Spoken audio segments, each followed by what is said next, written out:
오늘 설교 제목은 성경에서 그대로 오려서 붙인 겁니다. 예수님이 이렇게 말하라고 하셨어요.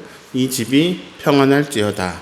네, 설교를 시작하면서 먼저 여러분의 각 가정을 향해서 말하라고 하신 그대로 선언할게요. 이 집이 평안할지어다. 네, 또 하나의 말씀을 선언합니다. 하나님 나라가 가까이 왔습니다. 회개하고 이 기쁜 소식을 믿으세요. 네. 자, 이 내용이 오늘 읽은 말씀의 한 부분인데요. 말씀의 내용을 간단히 살펴보겠습니다. 예수님이 사람을 세우십니다. 몇 명이냐면 70명입니다. 이들을 이제 2명씩 짝을 지으셨어요. 그리고 이제 2명씩 예수님이 가시고자 했었던 각 마을로 보내십니다. 갈 때에 전대나 배낭이나 신발도 가져가지 말고 가라고 하셨어요. 지금으로 따지면 캐리어에 짐 싸지 말고 가라고 하신 거죠. 네, 캐리어에 며칠 입을 옷을 넣고 비상식량도 좀 넣고 그래야 좀 마음이 든든하잖아요. 근데 그냥 가라고 하셨어요. 어느 집에 들어가든지 먼저 이렇게 말해라. 이 집이 평안할지어다. 자, 새 번역으로 읽어드릴게요. 이 집에 평화가 있기를 빕니다. 자, 그 집에 그 평안을 받을 사람이 있으면 너희의 평안이, 빌어준 평안이 그에게 머물 것이다. 받을 사람이 없으면 너희에게로 그 평안이 돌아올 것이다. 자, 어느 한 집에 머물면서 거기서 주는 것을 먹고 마셔라. 어느 동네에 들어가든지 너희를 영접하여서 너희 앞에 차려놓는 음식이 있으면 먹어라. 거기 있는 병자들을 고쳐주어라. 그리고 이렇게 말하여라. 하나님의 나라가 너희에게 가까이 왔다. 자, 그러나 너희를 영접하지 않으면 그 마을에서 나와라. 그리고 이렇게 말하라. 우리 발에 너희 마을에서 묻은 먼지도 너희에게 떨어버린다. 그러나 하나님의 나라가 너희에게 가까이 왔다는 것을 알아라. 자, 소돔과 고모라, 두로와 시돈보다도 심판받을 만한 강팍한 마을에 파송받을 수도 있었습니다. 파송받았던 70명이 막 마을에서 각자 이렇게 돌아와가지고 막 신이 나가지고 예수님에게 말합니다. 예수님, 주님의 이름으로 말하니까 귀신들도 우리에게 항복을 하더라고요. 예수님 말씀하십니다. 그래, 내가 보았다. 사탄이 하늘로부터 번개같이 떨어지는 것을 내가 보았다. 내가 너희에게 뱀과 전갈을 밟으며 원수의 모든 능력을 제어할 권능을 주어서 보냈다. 너희를 해칠 수 있는 자는 없었다. 그러면서 엄청난 말씀을 하세요. 이 말씀은 같이 읽겠습니다. 20절 같이 읽습니다. 그러나 귀신들이 너희에게 항복하는 것으로 기뻐하지 말고 너희 이름이 하늘에 기록된 것으로 기뻐하라 하시니라. 아멘. 자, 이 성서일관 16절까지 나왔지만 지금 20절까지 내용을 살펴봤습니다. 자, 이 말씀을 읽고 제가 고민했습니다. 이번 주에 여기서 이제 어떤 포인트를 잡아서 우리 주영광 교우들과 같이 묵상할까? 네, 유튜브 다이어트 과학자라는 분이 유튜브에서 나와서 하는 말이 있는데요. 살을 빼려면 잠자는 거가 제일 중요하대요. 잠자는 거랑 먹는 게 제일 중요하대요. 잠을 충분히 자래요. 그러고 보니까 제가 이제 잠을 끊어서 자거든요. 7시간, 8시간 쭉 이렇게 안 자고 3, 4시간 자고 중간에 깨가지고 활동하다가 30분 자고 힘들면 또 1시간 자고 이런 식으로 제가 오래 살았거든요. 또 어떤 강사가 말하더라고요. 행복하려면 잠을 많이 자야 돼요. 그래서 근데 한국 사람들은 시간 아까워서 못 잔대요. 그리고 또 뒤처질까봐 불안해서 또 못 잔다고요. 요즘 저에게 계속 다가오는 메시지가 계속 잠을 잘 자라. 잠을 인생에서 최우선의 가치로 생각해라. 막 이런 거였어요. 옛날에는 사당 오락. 4시간 자면 붓고 5시간 자면 떨어진다. 이런 식으로 이제 잠을 줄여서 노력하는 거. 이게 되게 중요한 가치였거든요. 그리고 이렇게 말했죠. 잠은 죽어서 자라. 뭐 죽으면 계속 잘 건데 그걸 아까운 인생을 잠으로 보내냐. 이런 이야기들이 많이 있었습니다. 그런데 우리나라가 살만해진 건지 뭐 과학적으로 수면에 대한 연구 결과가 많이 나와서 그런 건지 아무튼 잠을 잘 자야 한다고 계속 여기저기서 이야기를 하니까 제가 잠을 좀 길게 쭉 자보기로 했어요. 주중에 아마 화요일인 것 같은데 화요일에 잠을 7시간 푹 잤어요. 잘 잤다 하고 이제 목양실에 갔는데 거기서 또 잠이 들었어요. 한 4시간이나 더 잤어요. 세상에 11시간을 잔 거예요. 이게 뭐냐 그러고 깼는데 갑자기 이유 없이 감사가 몰려오는 거예요. 참 너무 고맙습니다. 너무 감사합니다.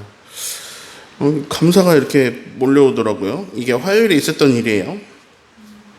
그리고 어제입니다. 어제 이 누가복음 10장 말씀에서 이제 우리 교우들과 무슨 내용을 공유할까 이렇게 생각을 하고 있었는데 안 풀리는 거예요. 잘 진도가 너무 안 나가가지고 제가 진도 안 나가면 하는 거 있죠. 이렇게 거기 매트에 옆으로 눕는 거 이렇게 이제 거기 또 옆으로 이렇게 누워서 생각을 했습니다. 사색에 잠겨 있는데 갑자기 제가 막 일을 열심히 하더라고요. 군대 같은 곳이었어요. 여러 명이 같이 쓰는 방에서 제가 제 자리를 조금이라도 어떻게 좀 편하게 좋게 쾌적하게 만들려고 막 애를 쓰면서 일을 하고 있었어요. 근데 뭔가 이상해요. 자꾸 이게 앞뒤가 안 맞아요. 꿈이었던 거예요. 잠에서 깨어나 보니까 시간이 훌쩍 지나가 있었어요. 토요일인데 이러면 안 되는데 생각이 들어야 되는데 또 갑자기 감사가 몰려옵니다. 모든 게 아름답고 모든 게 감사하고 그러더라고요. 근데 뭐가 감사했냐면요. 잠 잘 잔 게 감사하더라고요. 내가 어떻게 이렇게 꿀잠을 잤지? 너무 행복하다. 이게 원래는 이제 불안이 커져야 되거든요. 설교 써야 되는데 어떤 내용으로 써나갈 건지 이거 정하기는 해야 되는데 그것도 못했고 시간은 더 촉박해졌잖아요. 그런데 마음이 좋더라고요. 이런 생각이 또 들고요. 내가 준비를 잘한다고 은혜 받으시는 게 아니더라고요. 네. 저는 A라는 주제에 대해서 막 35분 동안 주구장창 말했는데 그 과정에 잠깐 나온 C에서 은혜 받고 그러시더라고요. 즉 성도님들이 각자 처한 자기 상황에 있어서 어떤 실말이나 어떤 힌트가 될 만한 말씀이 들릴 때 그때 은혜 받으시더라고요. 저의 의도와 상관없이 또 같은 설교 안에서 성령께서 터치하시는 부분도 사람마다 다르더라고요. 그러니까 제가 뭘 되게 열심히 한다고 뭐가 되는 것도 아니고 막 제가 오늘 설교는 정말 나 자신에게 너무 실망스럽고 반성이 된다 이런 생각을 하는 날 그런 날 카톡을 받아요. 목사님 너무 은혜 받았습니다. 하나님이 제 귀에 직접 들려주시는 것 같았어요. 막 이런 말씀을 하세요. 그리고 수요예배 이제 항상 오시는 분들 말고 어쩌다 수요예배 오시는 분들에게 제가 10년 동안 4번 정도 똑같은 말을 들었어요. 수요예배는 좋네요. 근데 이게 제 입장에서 되게 억울한 게 주일 예배에 쏟는 노력이나 시간이 수요예배보다 한 9배, 10배 되거든요. 근데 사람들이 수요예배가 더 좋대요. 수요예배가 더 좋대요. 그래서 알게 되었어요. 은혜를 경험하는 일은 목사가 애쓰는 거에 비례하는 건 아니구나. 마음이 편해져요. 네. 아무튼 자고 일어나서 막 불안하기보다는 기분이 좋아졌어요. 이런 생각이 들었습니다. 내가 어떻게 이렇게 마음 편하게 자고 있지? 심지어 토요일에 내가 어떻게 이렇게 팔자 좋게 잘 수 있지? 시편 23편이 묵상이 되었습니다. 그가 나를 푸른 풀밭에 누이신다. 쉴 만한 물가로 인도하신다. 자, 양은 초식동물입니다. 수많은 초식동물이요. 서서 풀을 먹고 풀을 뜯고 서서 물을 먹고 서서 잠을 잡니다. 다 서 있어요. 초식동물이 푸른 초장에 누워 있겠다는 거는요. 맹수들에게 나를 점심 식사로 대접하겠다라는 이야기입니다. 그런데 이 양은요. 푸른 초장에 누워요. 왜냐? 목자가 옆에 계셔서. 늑대가 와도 그 목자의 지팡이와 막대기가 나를 안위하시나이다.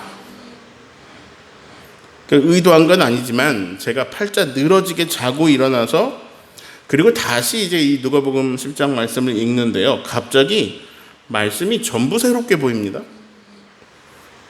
그리고 내 이야기로 다 들리더라고요. 갑자기.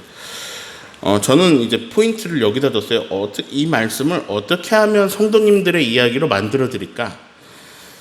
이걸 고민하다가 결론이 안 나서 생각에 잠겼다가 잠이 들었거든요.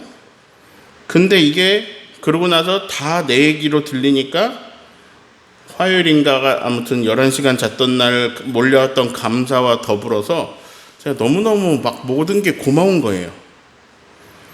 그래서 오늘은 그냥 제가 은혜 받은 이야기를 하려고 합니다. 1절을 같이 읽습니다. 그 후에 주께서 따로 70인을 세우사 친히 가시려는 각 동네와 각 지역으로 둘씩 자, 70명을 2명씩 보내셨다라는 말씀인데요. 저는 여기서 갑자기 이 부분이 확 부각되어서 다가왔습니다. 친히 가시려는 각 동네와 각 지역. 자, 친히 가시려는 동네. 자, 이 말은 예수님이 직접 가려고 하신다는 동네란 얘기죠. 예수님의 공생애는 3년입니다. 짧아요. 예수님 그 짧은 시간 동안 많은 동네에 모두 직접 가시려고 생각하고 계셨습니다. 그런데 예수님 몸이 한계잖아요. 예수님은 사람들을 세우시고 능력을 주십니다. 그리고 그들에게 자신이 하려고 하셨던 일을 시키세요. 둘씩 가서 이렇게 해라. 평안을 빌어주어라. 하나님 나라가 가까이 왔음을 말해주어라. 그들이 주는 것을 먹고 마시면서 그렇게 해라. 자, 2절도 읽습니다. 이르시되 추수할 것은 많되 일꾼이 적으니 그러므로 추수하는 주인에게 정하여 추수할 일꾼들을 보내주소서 하라. 자, 또 여기가 다가와요. 추수할 것은 많다. 추수할 것은 많다. 자, 추수할 사람들이 많다. 자, 추수할 사람들은요, 들을 사람들이에요. 일꾼들은 말할 사람들이에요. 추수할 사람들은 하나님 나라가 가까이 왔다. 이 기쁜 소식을 듣게 될 사람들입니다. 일꾼들은 여기 이제 70명처럼 보내심을 받아서 하나님 나라가 가까이 왔다라는 소식을 말해줄 사람입니다. 자, 다시 이 말씀에서요. 추수할 사람이 많은가요? 일꾼이 많은가요? 추수해야 될 사람이 많다. 일꾼은 적다. 하나님 나라 소식을 들어야 될 사람은 많다. 그 소식을 전하여 줄 사람은 적다. 그러므로 주인에게 일꾼을 보내주셔서 이렇게 청하라. 자, 저의 고민은요, 우리 주영강 교인들을 어떻게 일꾼으로 만들지?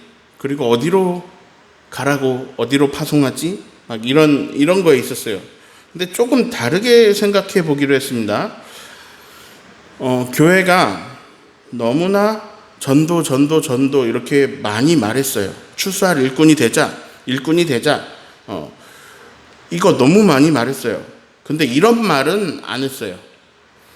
추수 당할 사람이 되자. 일꾼이 하나님 나라를 이야기하고 일꾼이 평안을 빌어줄 때 잘 듣는 사람이 되자. 이런 말은 안 했어요. 자, 일꾼은 부족해요. 근데 일꾼이 부족하지만 꼭 내가 일꾼이 되어야 되는 건 아니네요. 여기서 내가 꼭 그 70명 안에 들어가야 되는 건 아니에요. 그럼 뭐 할 수 있냐? 주인에게 추수한 일꾼을 보내주세요. 이렇게 기도하면 그런 어떤 70명 소명 있는 사람들이 보내심을 받고 이렇게 하고 있는 구조네요. 자, 이 보내심을 받는 70명도 중요한데요. 이들이 전파하는 소식을 들을 사람도 필요합니다. 네. 저에게 말씀이 이렇게 다가왔습니다. 추수할 사람은 많다. 추수할 사람은 많다. 그러니까 무슨 말이냐면 예수님이 친히 찾아가고자 하는, 예수님이 다가가고자 하는 사람은 많다. 그런 동네들은 많다. 그런 고을은 많다. 그런 집은 많다. 자, 같은 선상에서 이 말씀이 묵상됩니다. 이 말씀이에요. 내 아버지 집에는 거할 곳이 많다. 하나님 나라는 거할 곳이 많다. 심지어 그 거처를 준비하는 사람이 나다. 내 아버지 집에는 거할 곳이 많다. 내가 너희를 영접해서 나 있는 곳에 너희도 있게 할 거야. 자, 다시 말할게요. 많다. 자, 추수할 내가 다가갈 사람도 많다. 우리 아버지 집에 거할 곳도 많다. 많다. 어떤 선택받은 소수, 막 유대인들이 생각하는 우리만 하나님 백성이야. 그런 게 아니라 예수님은 다양하게 많은 사람들에게 친히 찾아가시려고 하는구나. 그들에게 찾아가서 너무나 뭘 주고 싶어 하세요. 그게 무엇이냐? 하나님의 나라. 예, 다른 말로 내 아버지의 집. 자, 하나님 나라는 하나님의 다스림하고 똑같은 말입니다. 하나님의 통치, 하나님의 이끄심, 하나님의 주인 되심, 하나님의 다스리심이 너희에게 매우 가까이 왔다. 회개하고 이 기쁜 소식을 믿어라.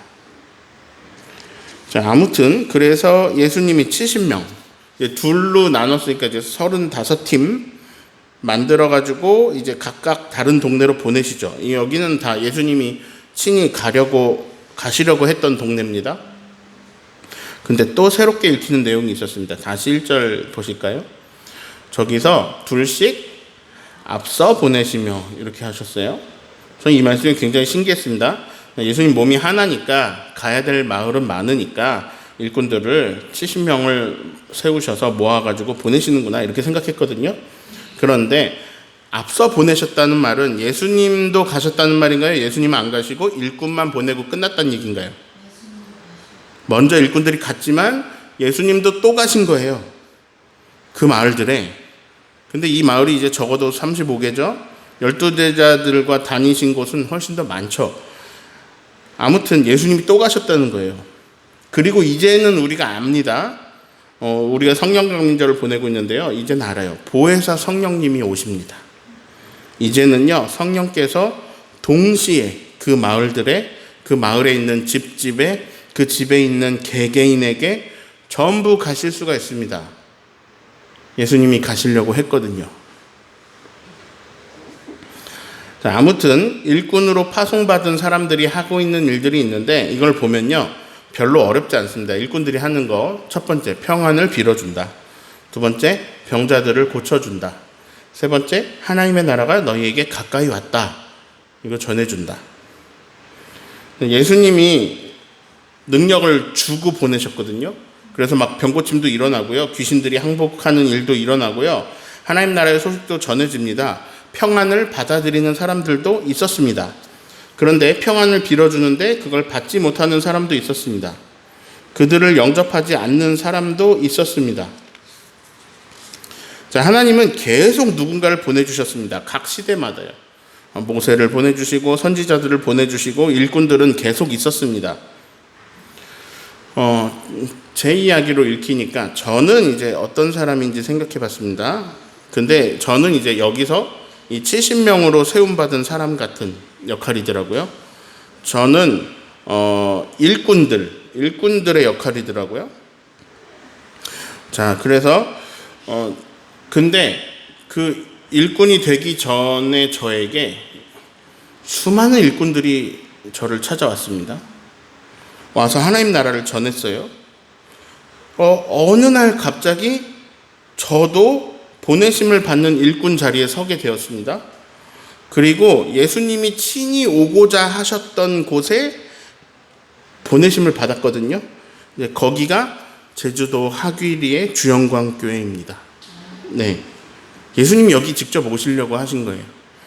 근데 제가 여기 와서 한 거는요, 평안을 빌어주는 일이었습니다. 저는 아무런 능력이 없거든요. 근데 저를 통해서 병이 고쳐지는 일도 몇 번 일어났고요. 그리고 제가 한 것은 하나님의 이끄심, 하나님의 다스림, 하나님의 나라, 하나님이 주인이시다, 하나님은 사랑이시다, 이런 거 말한 거밖에 없습니다. 근데 너무나 신기한 일이 일어나고 있었더라고요. 제가 보냄받은 주영광교회라는 곳에서는 저를 영접했습니다. 집을 주고요, 밥 먹을 수 있게 돈을 주고요, 목양실도 주고요. 전기세도 내주고요. 온수로 씻을 수 있게 해주고요. 인터넷도 쓰게 해주고요. 교회차도 탈 수 있게 해주고요. 자, 7절 읽어볼까요? 그 집에 유하며 주는 것을 먹고 마시라. 일꾼이 그 삭슬 받는 것이 마땅하니라. 이 집에서 저 집으로 옮기지 말라. 자, 일꾼들에게 보내심을 받은 마을의 한 집에서 주는 것을 먹고 마시라고 하셨거든요. 저도 주영광교회 사택에서 주영광교인들이 주는 사례비를 가지고 먹고 마시고 있습니다. 근데 심지어 사택은 넓고 제 개인 공간인 목양실도 있어요. 그 공간도 넓어요. 그래서 그 안에는 러닝머신도 있고 매트도 있고 대형 TV도 있고 막 장난 아닙니다. 어제 제가 군대 같은 곳에서 막 제 공간을 어떻게 잘 만들어 보려고 애쓰다가 잠에서 깼거든요. 근데 너무 넓은 목양실에서 서큘레이터의 시원한 바람을 맞으면서 제가 쾌적하게 자고 있었던 거예요. 꿈보다 현실이 훨씬 좋더라고요. 아, 이게 말이 되나? 싶으면서 아니, 내가 어떻게 지금 이렇게 이 어려운 시기에 이렇게 팔자 좋게 아무의 위협도 받지 않고 이렇게 잘 자고 있지? 그러면서요, 아, 이 모든 게 다 주영광교회 교인들이 나에게 베풀어주고 있는 은혜잖아. 하나님께 감사하고 막 교인들 한 명 한 명한테 너무 감사하더라고요.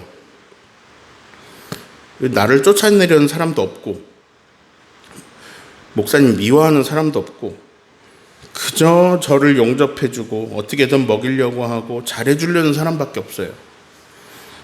게다가 이 정도 규모의 아주 작은 교회에서 새로 보냄받은 일꾼 변건율 목사님까지 영접해서 잠잘 곳을 제공해주고 잘 해주시려고 하는 사람밖에 없어요. 그래서 이 교회 교인들은 우선 예수님의 기준에서 볼 때 일꾼들을 잘 영접한 것에 높은 점수를 받겠구나. 주영광교회는 참 좋은 마을이구나. 되게 좋은 마을에 보내심을 받았구나. 묵상이 되면서 이런 결론이 나왔습니다. 나도 복을 받았는데 우리 교인들도 복을 받았구나. 네, 오늘 말씀에는요, 일꾼을 영접하지 않고 복을 걷어차는 이야기도 나옵니다. 근데 그런 곳에서도 메시지는 똑같습니다. 11절 읽습니다. 너희 동네에서 우리 발에 묻은 먼지도 너희에게 떨어버리노라. 그러나 하나님의 나라가 가까이 온 줄을 알라 하라. 자, 나그네를 영접하지 않고 일꾼들을 영접하지 않는 너희 마을에서는 먼지조차도 가지고 가고 싶지 않다. 발에 먼지마저도 다 떨어버리고 갈 거다. 그러나 하나님 나라가 가까이 온 것을 알아야 한다. 자, 영접한 사람들에게 전달된 메시지는 두 가지입니다. 이 집이 평안할지어다. 하나님 나라가 가까이 왔다. 예, 영접하지 않은 사람들에게 전달된 메시지는 두 가지입니다. 이 집이 평안할지어다.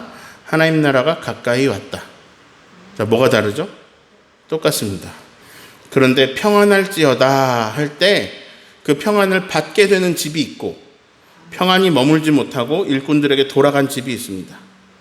일꾼들이 그 집에서 주는 것을 다 받아들인 집이 있고 그 동네의 먼지마저도 받아들이지 않은 마을이 있습니다.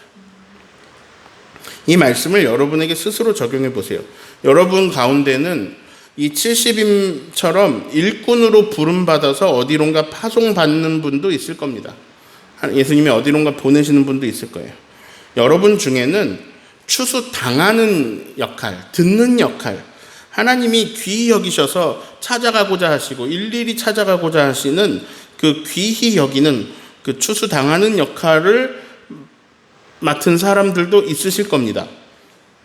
근데요, 일꾼된 사람이 하는 일은 똑같아요. 하는 말이 다 똑같아요. 당신이 평안하시기를 바랍니다. 당신의 집이 평안하시기를 바랍니다. 하나님의 나라가 그 가정마다 임하시기를 바랍니다. 하나님 나라는 멀리 있지 않습니다. 우리가 주권을 하나님께 드리면서 하나님의 이끄심, 하나님의 다스림이 내 앞에 있습니다. 우리가 회개하고 하나님 나라가 시작됨을 보십시오. 똑같아요. 하나님 나라는 점점 커집니다. 점점 구체화됩니다. 지금은 겨자씨같이 작게 시작하지만 나중에 온전한 하나님 나라에서는 어마어마한 영광에 여러분이 동참하게 됩니다. 아버지의 집에는 거할 곳이 많습니다. 그 놀라운 나라가 우리를 위하여 예비되어 있습니다. 그리고 지금보다 더 신비한 새 생명을 입고 더 새로운 몸이 우리를 위하여 예비되어 있습니다. 이거를 받아들이시고 믿으시면 좋겠습니다. 정리해 볼까요? 예수님은 우리 마을에, 우리 집에, 나에게 친히 오고자 하시는 생각을 가지고 계셔요. 두 번째, 예수님은 일꾼들을 보내주셨어요. 그리고 세 번째, 예수님이 반드시 오십니다. 직접 오시든 보혜사 성령님이 직접 오시든 그분은 우리 집에도 오시고요, 우리 마을에도 오시고 우리 교회에도 오시고요, 나에게 직접 찾아오십니다. 왜냐하면 그분이 관심 있는 사람이 나예요. 추수할 사람은 많아가지고 그분이 항상 나에게 관심이 있어요. 자, 그래서 그분은 그 추수할 사람에게 일꾼을 통해서 오늘도 평안을 빌어주십니다. 그리고 오늘도 하나님 나라에 대해 말씀해 주십니다. 자, 그래서요, 다섯 번째, 보내주신 그 일꾼을 영접하고 그 일꾼이 빌어주는 복을 받을 거냐, 안 받을 거냐, 그의 말을 들을 거냐, 안 들을 거냐, 이거는 나의 자유다. 네. 자, 임종철이라는 사람과 허은지라는 사람, 변건율이라는 사람을 여기로 보내주신 예수님이 바라시는 게 있는데요. 그건 뭐냐면요, 그건 여러분이 평안하신 거예요. 네. 여러분이 하나님 나라를 살아가는 거예요. 왜냐면요, 온 우주에서 그게 제일 좋은 거예요. 저와 여러분이 얻을 수 있는 것 중에 하나님 나라보다 소중하고 귀한 건 없습니다. 우리가 이거 맨날 들으면서도 하나님 나라가 뭔지 잘 모르지만, 우리가 잘 몰라요. 잘 안 보이고 예고편만 보이고 잘 모르지만, 아무튼 그거 주시려고 이 모든 구원 역사를 하나님이 준비하시고 그리고 끝없이 일꾼을 보내주셔요. 네, 부자 나사로 비유를 보면요, 부자가 음부에서 괴로워하면서 아브라함에게 이렇게 말합니다. 저에게 5 형제가 있습니다. 죽은 나사로를 그들에게 보내주십시오. 그래서 그들에게 이런 걸 다 증언하게 해주셔서 내 형제들이 이 고통받는 곳에 오지 않게 해주세요. 그랬더니 아브라함이 이런 대답을 해요. 그들을 위하여 보내진 모세와 선지자들이 있으니 그 모세와 선지자들에게 들으면 된다. 자, 예수님의 마음은요, 이 부자 그리고 이 5 형제들에게도 있었습니다. 그리고 그들에게 일꾼을 다 보내놓으셨어요. 누구나 예수님에게는 초대의 대상이고 추수의 대상입니다. 자기 혼자 잘 먹고 잘 사는 게 아니라 내 집 앞에서 굶어 죽어가고 있던 지극히 작은 나사로에게 먹을 것을 주는 방향으로 그 모세의 말을 듣고 그 선지자의 말을 듣고 그 부자에게 하나님 나라가 시작될 수 있었어요. 근데 그 부자가 걷어찬 거예요. 하나님은 끝없이 모세와 선지자를 보내십니다. 그래서 저는 그렇게 보냄받은 일꾼으로서 여러분에게 오늘 선언합니다. 이 집이 평안할지어다. 여러분 개개인이 평안을 누리십시오. 회개하고 하나님 나라를 받아들이십시오. 여러분에게 찾아오시는 예수님을 영접하고 여러분에게 찾아오시는 보혜사 성령님을 영접하십시오. 그래서 인생 속에서 하나님의 이끄심과 하나님의 다스림을 맛보십시오. 그리고 그것이 점점 확장되어 가는 것을 누리십시오. 그래서 결국 우리는 영원하고 온전한 하나님 나라를 살아가게 될 것입니다. 하나님과 예수님과 성령님이 막 너무 하고 싶은 게 있어요. 그게 뭐냐면 하나님 나라 살아가게 해주고 싶으셔서 오늘도 증언자를 보내고 오늘도 증언자를 만나게 하셨습니다. 아멘으로 기쁨으로 나에게 다가오시는 삼위일체 하나님을 영접하는 저와 여러분 되시기를 예수님의 이름으로 축원합니다.